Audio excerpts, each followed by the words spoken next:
Mas pinatitibay ng Grab Philippines ang digital ecosystem sa probinsya sa paglulunsad ng Grab Asenso Digital Diskarte Program, ang flagship private-public initiative ng kumpanya.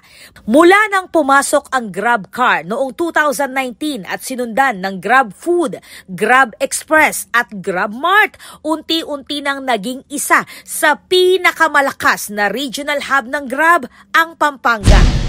In terms of job generation, innovations, and whatnot, and we have to provide technologies like this, no, for them to level up and step up in terms of their productivity. No?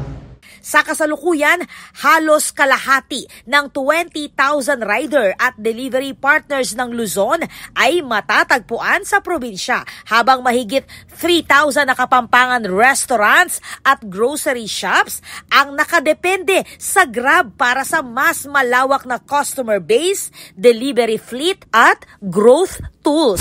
Grab Caravan is for every city outside of Metro Manila. They're targeting to focus.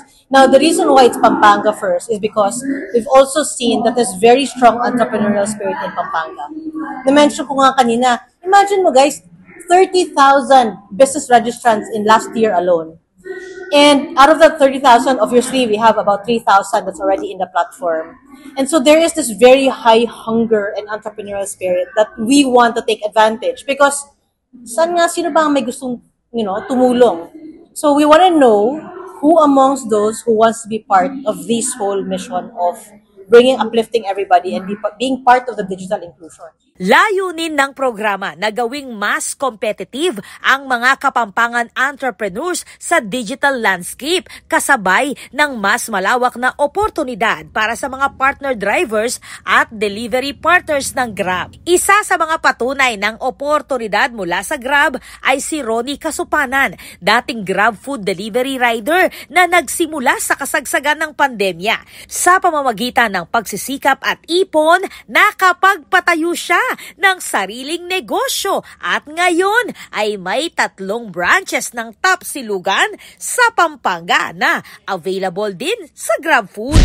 Malaking tulong yung Grab sa amin kasi dahil nga yun lalong lumakas yung aming business, lalong marami kaming benta, lahat ng mga pangailangan namin na nabili namin lahat.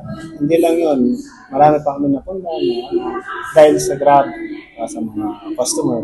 Ang Grab Asenso ay nakatuon sa pagbibigay ng digital first skills, access sa teknolohiya at mas malawak na merkado para sa mga Kapampangan entrepreneurs at delivery partners. Bahagi ng commitment ng Grab na itaguyod ang mas inklusibong digital economy sa bansa. Ako po, Patricia Mamangon para King News Force Pampanga. Balitang tutuking Balen, susuyo.